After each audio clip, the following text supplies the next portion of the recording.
Be confident, be bold, be authentic, but don't forget to take action.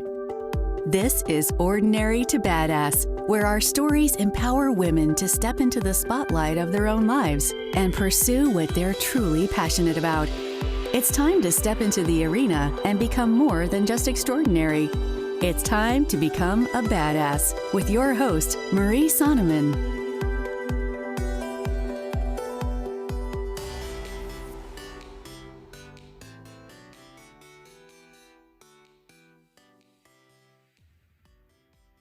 Welcome to Ordinary to Badass, episode number 12. In this episode, we'll be talking to Sarah Robinson for a much-needed conversation about mental health, self-care, and counseling. I know that you're really going to love this episode. Stay tuned.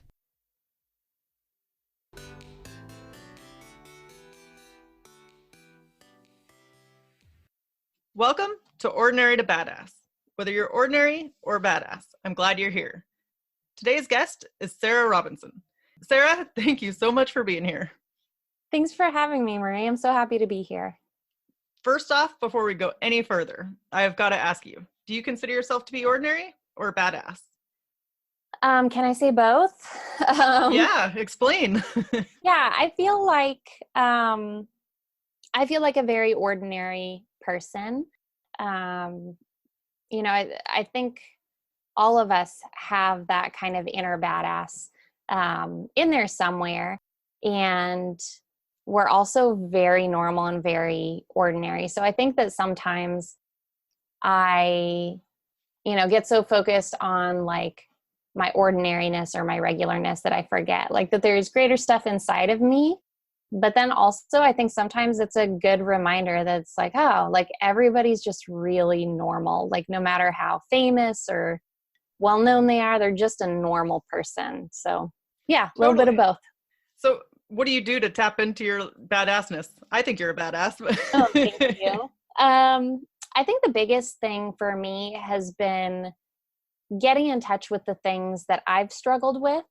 And ever since, I would say I was probably in high school, maybe college age, I've always had this passion to kind of make other people's paths easier than mine has been.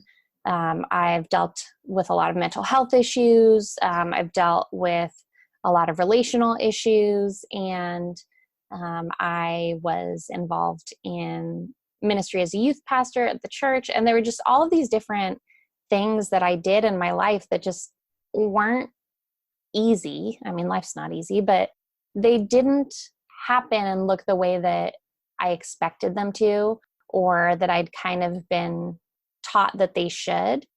And so I've always had this passion to, whatever it is, to just help other people's paths and journeys be a little easier than mine, to kind of say the things that I wish someone had said to me.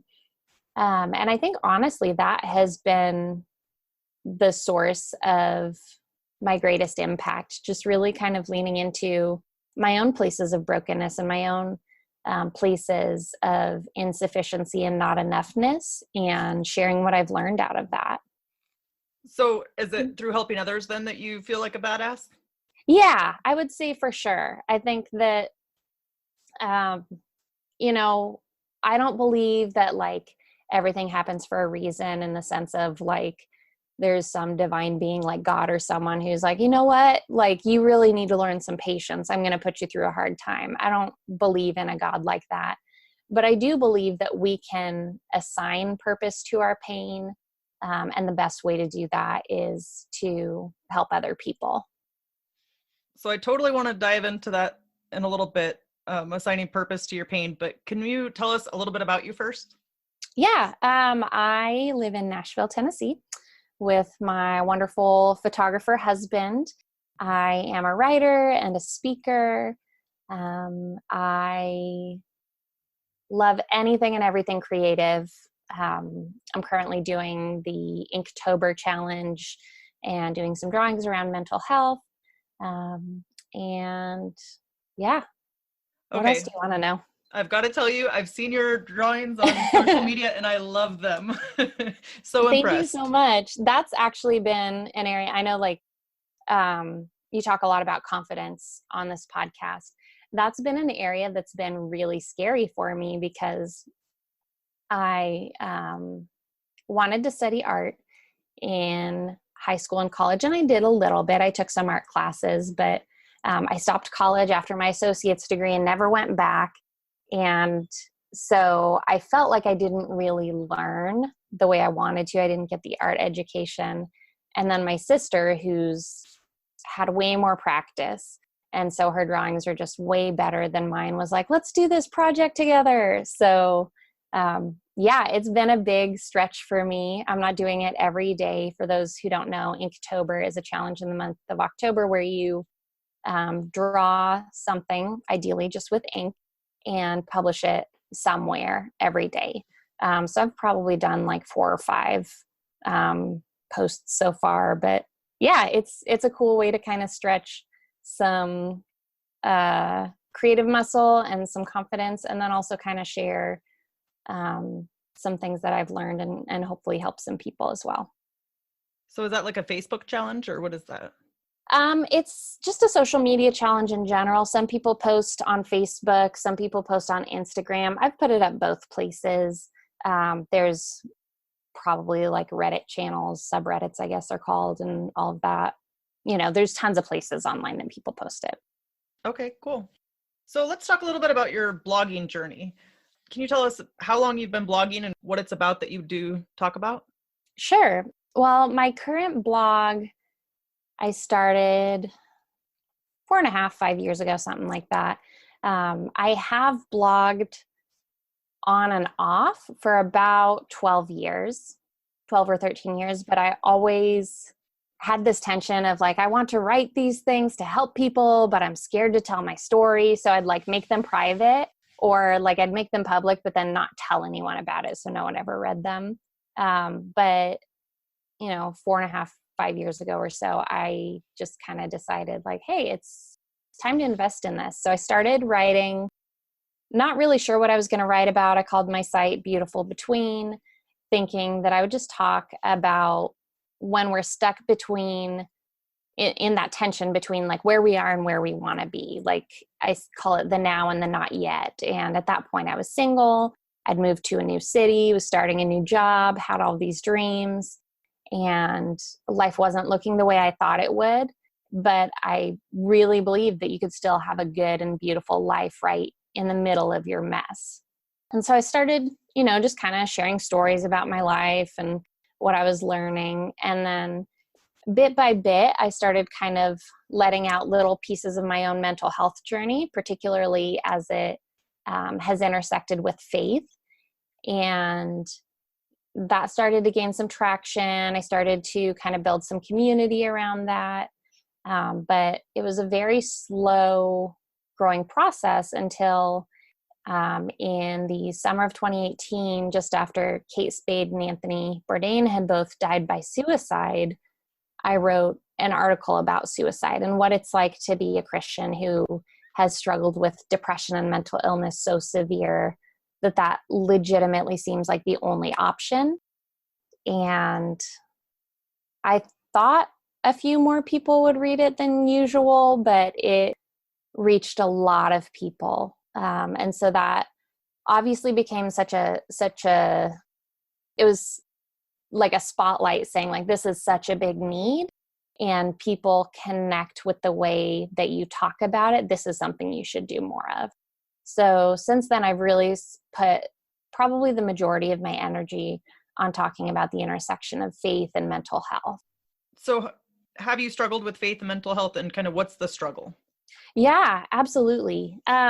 So I still consider myself a Christian. I would say my theology's shifted quite a bit from where I was, but when I became a Christian in high school, I didn't know that the things I was experiencing were depression and anxiety, and PTSD and things like that. I didn't know that these like crushing feelings I felt inside of me, and the way my body physically felt painful, and the way my heart would rattle like a jackhammer, that there was actually a cause to that. I thought I was just bad. I thought I was a bad person. I thought I was selfish, because in my church, the kind of church community I came to faith in, there wasn't really room for mental illness being a legitimate physiological issue. It was more of like a lack of faith, a lack of prayer, selfishness. I was told by one person, like, don't say anything. If you can't say anything nice, don't say anything at all. And, I just kind of learned that there was this sort of pull yourself up by your bootstraps kind of faith that, as I've grown and as I've studied more and learned for myself, is really inconsistent with what the Bible teaches. That's not really a biblical faith. And so for a long time, there was this tension of like, I'm struggling with these things, but no matter how much I pray, no matter how hard I work, no matter how I serve, read my Bible, do all the right things, be a good person, take care of everybody else, it's not going away. And even when I was actively suicidal, I didn't know that it was legitimately depression. And it wasn't until I had a leader who's been in ministry for decades look at me and say, honey, what you're dealing with is called depression and you need to get help, that I actually realized, oh, this isn't my fault. I'm not a bad person because I'm struggling with that. So that's been the struggle, just that tension of like, you're supposed to have faith and Christians are supposed to be joyful and all of this stuff. And the reality that when there's something wrong physiologically, you can't do that. You're not capable of doing that. So you said that somebody had actually told you, if you can't say anything nice, don't say anything at all. Was that in reference to like you disclosing something like about being sad or upset or something? Yeah, I was actually just looking at that journal entry this morning. I keep all of my journals. I have like 60 of them. I love that. Thank you. It was during a time where I was in an active depressive episode. So there's like, just kind of general depression. And then there's what they call major depressive episodes, which is where the symptoms flare up really badly for a period of time. And I was in one of those and, I was negative. I was absolutely negative. But part of that is because your brain can't make hope and it can't see the bright side of things. And so there was an element, I believe, of like, hey, you're being really negative, but there was also an element, even if it wasn't intended this way, of like, it's not okay to talk about those things. It's not okay to say that, you hate your life and things like that. Whereas instead of, responding that way, that should have been a sign for that person to say like, hey, something's probably going on here. This isn't like a normal, healthy response. So let's see if we need to maybe look into some help for you. When that was said to you, how did that make you feel in the moment? Angry, definitely angry. It made me feel deeply hurt and abandoned. It made me feel ashamed that I couldn't be better. It was from somebody who, to this day, is one of the people I love more than anything in the world. But since then, they've learned, and now they would never respond to somebody like that. They just, at that point, hadn't been exposed to this sort of stuff. And so, coming from somebody who I love deeply and respected, and looked at almost as a parental figure in some ways, it was deeply wounding. And it made me believe that if I spoke up about things that were going on in my life, people wouldn't believe me, or that they didn't care. And that people who didn't want to check up on me and ask how I was doing thought they got to make decisions about my life and like things I could talk about and not. So it was very, very hurtful. So how did you make the decision to start talking about it? I think made the decision in a million little decisions along the way. So I became a youth pastor a few years after that. And, talking to youth, they'd talk to me about issues going on in their lives. And I'd be like, I can relate to that. Even before I knew, I still wasn't seeing a therapist or getting medication or anything like that. And then a little while later, I worked with a Bible college and had more people. There was more of an awareness in that place. That was where I was actually told, like, hey, honey, you deal with depression. And so when people would talk about their struggles, I would, just kind of feel this push inside of myself, like, hey, maybe it'll help them if I tell them they're not alone. And so I did, in little bits and pieces. And so I started, kind of sharing for the purpose of others. And then the next time I hit another one of those major depressive episodes, I had to decide if I was going to try and white knuckle it and suffer in silence and keep living all those old things that I'd been taught, or if I was going to take the risk and tell somebody I was struggling. And so there were a couple people in my life at that point who'd become good friends, and I'd realized they were safe people. And so I told them what I was struggling with and was met with support like I'd never experienced before. Just, open arms, like, we're going to figure this out. If you need to rest, you can rest. If you need a break, we'll figure it all out. And I was still in ministry at that time, which is not, it's not always the response that people get when they open up about that kind of stuff. Nobody told me I had to stop serving, but also nobody told me I had to run myself ragged. They were like, let's make room in your life so that you can help the people you want to help, as long as that's still healthy for you. But you can also get the rest and the help that you need too. So I imagine when you first started telling people about it, that it was pretty scary to speak up, or that you maybe before you said anything, like, you thought you would be judged. How did that play out, or did that play into your consideration at all? That's a really good question. I was terrified of being judged. I remember, my heart would just pound and I'd be so scared. But I had done enough interior work that I'd begun to have a sense of self-worth and value. And I'd begun to realize, like, hey, I need help and I'm worth getting the help that I need. And so I guess it came to the point where it was just like, I have to take this risk. And someone may not respond well, and I may be rejected or I may be judged, but I can't afford to not take that risk, because eventually, if I keep talking to people, I'm going to find somebody who gets it and is willing to help me. So kind of at the beginning of this interview, you said that, what makes you feel like a badass is helping other people. Was that maybe propelling you forward, or is helping others on this journey, even more than yourself? Yeah, absolutely. And I think initially that was my main motivation for finding healing and wholeness. Thinking that, and again, that was probably before I really had a healthy sense of myself. Just having this feeling like, man, if I could help other people, at least it would be worth it.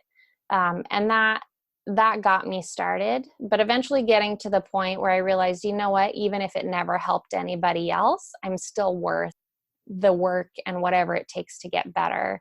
That's when my healing process really took off, because then I knew I could still help people, but I wasn't putting too much pressure on myself, in order to justify my healing. If you're going to do these things to take care of yourself, you have to work all that much harder to impact others. I was able to kind of take some expectations off of myself, and let helping others kind of flow a little bit more naturally out, instead of out of such a place of striving. So how do you practice self-care? Oh, a lot of ways. I love baths and chocolate and pancakes and all those things. All good Um, things. all good things. But, I think real self-care is a lot less of like bubble baths and manicures and like sweatpant days and more parenting yourself. And by that, I mean, if you're raising a kid, any good parent wants what's best for their kid, not just in the moment and what's going to make their kid feel good, but what's going to be best in the long term.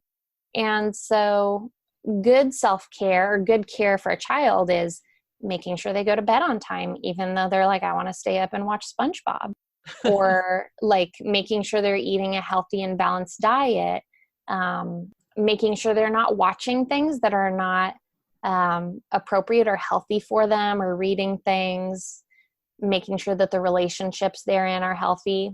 And all of those things are things that I think about with myself. So about a year ago, I did a trial for a month and went paleo, and was like, there's no way I'm ever going to be one of those people who's like, go gluten-free and stop eating sugar, because I love pancakes.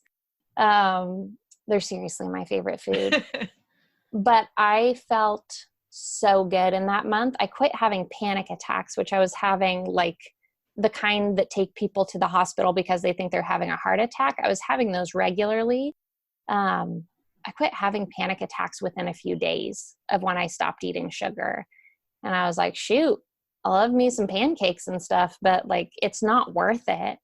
So, I'm very careful about what I eat because it's changed my life and I feel so much better. I have to get out and see the sunshine, and I have to make sure I go to bed at a decent hour and get good sleep. I make sure I go to therapy even when I don't feel like it. It's like eating your spinach. It's not fun sometimes. Sometimes it's like really encouraging and you're so glad you went. And other times you're like, I feel like junk right now. Yeah, totally. But the long-term cumulative effects, it adds up. So yeah, so some ways. I don't know about you, but like in my younger years, I thought like, oh, counseling, that's weird. Mm-hmm. But now it's like, I can go talk to somebody and they're not going to judge me, and I can Right. offload all of my stuff that I'm not going to tell everybody around me. And then, it's just like a load off, kind of like you were saying. Totally. I've been going to, so I went to 5 counselors before I found one good one. And some of them were good counselors. They just weren't the right fit for me. Some of them were not well-trained or, licensed. So, I didn't know what I was looking for. But when I finally found the one who was the right fit, that was transformative. So I went to her for about a year, then she went on sabbatical, and I've been with my current counselor for a little over 2 years now, and I'm in a great season. My life is awesome. I'm super stable mental health wise, and I still go every single week, and it's in our budget.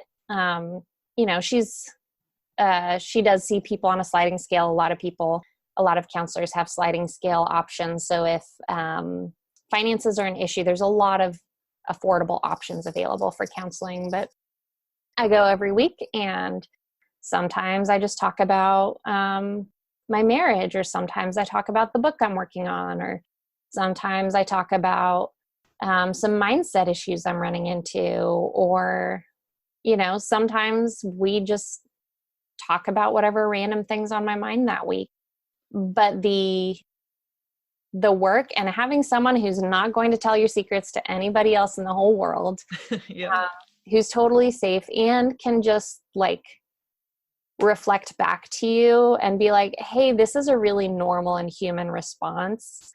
That's been hugely helpful for me. Just having someone who can normalize stuff and be like, yeah, with your experience or, dealing with depression or just life in general, this is how people respond. You are not crazy. Yeah, it's kind of easy to put ourselves in a box or think, oh, we're on this island alone, when so many other people are feeling the same way. Mm-hmm. Can we talk a little bit about finding your counselor? Would love I know you to. said that you found or that you've been to 5, is it? Yeah, I think the one I'm on currently is my 6th. So I think that there's kind of a fine line between jumping counselors or having Yes, one and then quitting and just being like, not for me, I'm done, and then not go. totally. Can you talk about that, about finding the right counselor? Absolutely. So early on, I did not know a dang thing about counseling. I didn't know what was appropriate and what was not. I didn't know. Um, Also, when I first started going, this was like before the days of like Google reviews and stuff. So it wasn't like I could just, look online and see if people like this person or not. I also didn't understand that people can call themselves in a lot of states, like this is especially an issue for Christians, people can call themselves like quote unquote biblical counselors. But there is no licensing or oversight to that. And there's also generally no training in psychology, the physiological issues of mental health, human development. So the first couple counselors I went to were not, they just weren't equipped. And so like one of them I went to for 2 or 3 months, and all she wanted to talk about was like personality typing systems and tell me about problems she was having with her own son. Turns out she didn't have any licensing. She wasn't a counselor. So I went to her for like 2 months and was like, finally got up the guts. I think I was like 23 at this point. I finally got up the guts to be like, hey, I don't really feel like I'm getting what I'm needing. And she was like, well, it's your fault that I can't help you. And she, just projected that back onto me. And, that was a big red flag. One I saw for a very short period of time through my doctor. I actually had an accident about 7 or 8 years ago where I was on a run and I was hit by an SUV. And just in the course of my normal checkups on that, my doctor asked me like some questions that helped her figure out I was having some like anxiety and trauma responses. And so they had somebody who was just on staff at the doctor's office come in and talk to me a couple times. And she was great, but it wasn't a long-term relationship. And then I had one counselor who like would not show up for sessions. So those were the kind of things that I was dealing with. It wasn't like I went to one and was like, ooh, I don't like this. So when you're looking for a counselor, you want more than anything somebody that you can feel safe with and somebody who is well equipped. You want somebody who does their own therapy. Like if they're not talking to someone, then that's a good sign that they're not working through the challenges that come with their job. Because you could imagine the things that they hear every single day. There's a lot of weight and stress and even secondary trauma that comes with hearing about like their clients' abusive situations and all of that. They need to be under some sort of oversight and be seeing someone else and talking through their stuff. You need to feel safe with them. And then, the other things are just really kind of like just kind of basic stuff. One of our mutual friends had been looking for a counselor and saw someone a couple times, and she was checking her phone throughout the whole session. Like that's a red flag. Right. So things like that. I personally have a commitment when I try a new counselor that I will give them, as long as there's no major red flags or inappropriate things, I'll give them 3 sessions. And if after 3 sessions, I don't feel like I can open up to them or I feel like I'm going to be judged or something, then I'll try someone else. I think it's also really important to get recommendations, to look up reviews. And if there's some sort of technique or something you really like for people who've experienced significant trauma, something called EMDR is incredibly helpful. On Psychology Today's website, there's a place where you can look up counselors and you can filter them by your area and then also by their specialties.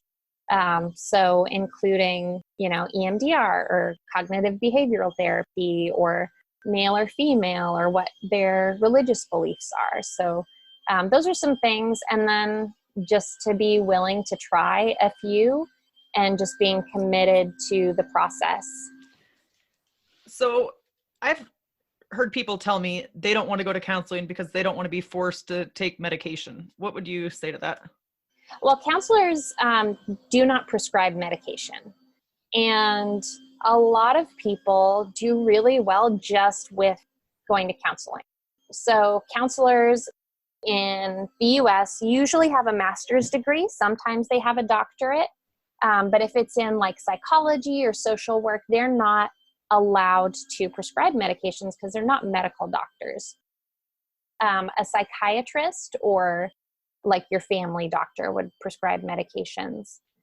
So that's the first thing I would say, is that going to a counselor does not mean by any means that you need to take medication, they're going to recommend medication, or anything like that. They're going to help you work on mindsets and issues in your life. That being said, I was so scared of medications. There was so much stigma around it, and I didn't try them until I was really scared. I was in a place where I was trying to do everything right, and I still wasn't getting better mental health wise. And I was scared I was going to hurt myself. And so I was like, I need to try something. And what I was really shocked to find out about medications is that they didn't make me feel happy all the time. They didn't take away my problems. What they did is they just kind of brought up my lows and stabilized me enough that I could do the work I needed to do in counseling. And actually, many people, probably the majority of people, I don't have the stats right now, so I could be wrong on it being the majority, but I believe the majority of people who are on antidepressants are only on them for a short period of time, 6 months to a year, maybe 2 years, and then never have to get on them again. So if someone is struggling with depression, one, how do they recognize it? And two, what do they do from there? So depression is a lot more complicated than we think. You think depression, like, oh, they probably feel sad, or, there's like the stereotypical, like they don't get out of bed, things like that. Those can be parts of it, but depression is incredibly physical. My chest hurts when I'm really depressed. I have a lot of headaches. Fatigue is a big thing. Irritability is huge.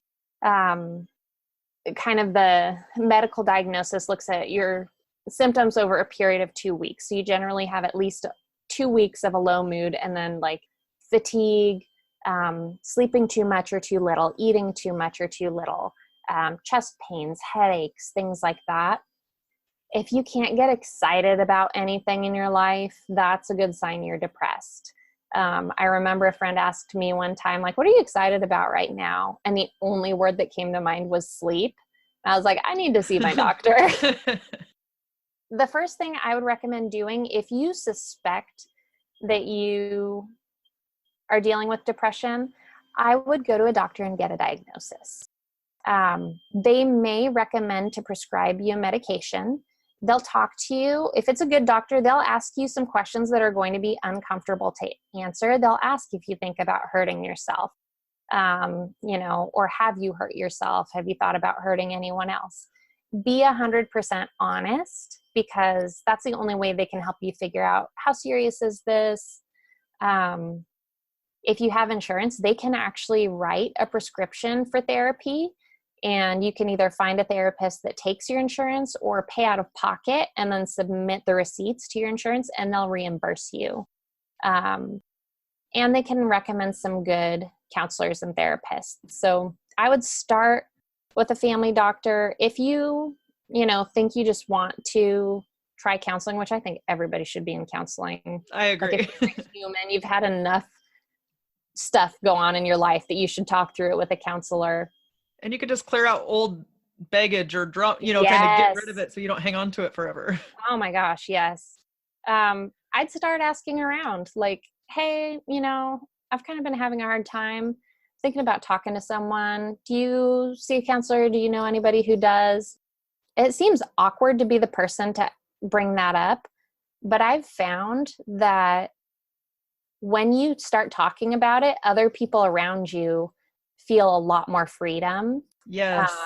And they feel like they can open up. And then all of a sudden it's like, oh, like half of the people in my office have seen a counselor, or, this friend's seeing a counselor right now, but they happen to be a grief counselor, but, they can ask their therapist for recommendations. The value of someone you love and trust who is able to give you a recommendation can really shortcut that process of having to look online. That's how I found both of my counselors that have been really good, is through referrals from people who I trust, and I know that they wouldn't want to go to anybody who's crazy. Right. And people that you're friends with or that you get along with, they probably have a similar personality as you, and you probably get along with the counselor too. Yeah. So for someone who doesn't struggle with deep depression or mental health issues, what should they know, like how they can help their friends or family that's going through it? The first thing you should know is you don't have to have any answers at all. I think there's a lot of fear. And a lot of times we say hurtful things and the wrong things because we think we're supposed to have the answers and certainty. You don't. That's not your job. Your job is to walk with your loved one through the dark. That being said, there are some specific things you can say and specific things you can do that can be really helpful. I actually have a resource on my website. If you go to beautifulbetween.com/what-to-say, there's a 2-page resource on what to say to people who are struggling with mental health, depression, or suicidal thoughts. And it's simple things like, hey, can I call for you and help you make a doctor's appointment? Can I come over and watch a movie? I made an extra lasagna. Can I bring it over? Just like you would if somebody had a surgery or if somebody lost a loved one, we're quick to get the meal train going then. Treat mental illness just like any other illness. Maybe they need someone to drive them to counseling or to their doctor's appointment. Actually have a friend who's a therapist now who, when he was suicidal and severely depressed, a friend of his was like, hey, I'm driving you to counseling. And that was the impetus for him getting better. And then also he eventually became a counselor and has helped other people. Oh, that's cool. Yeah, but it's way simpler than you think. Just like, I love you and I'm worried that it seems like you're not doing too well. If you think they might be having thoughts of suicide, ask them directly. Are you thinking about hurting yourself? Are you thinking about suicide? If they say yes, ask them like, have you thought of how you would do it? Do you have the means? These are like not fun questions to ask. They're not fun things to say, but they can be just really good ways to kind of open up the dialogue and help the person get the help they need. Yeah. And I'll definitely link to your website with that resource in the show notes for the show. Awesome. Thank you. Let's end with a tip to empower women, and if you'll share how the audience can connect with you. Awesome. I would say to empower you, I know we've been talking about mental health and counseling a lot. I would say that one of the most empowering things is finding out who you really are and reframing the stories that you've believed about yourself. And counseling really helps with that.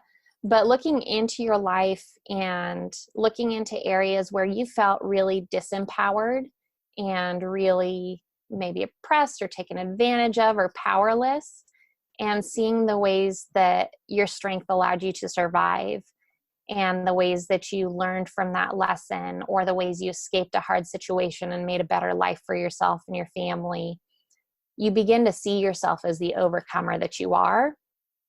And you begin to have a lot of compassion for that younger version of yourself and look at that person like your little sister. And to me, that's been so empowering, because it's like, oh, I got through that.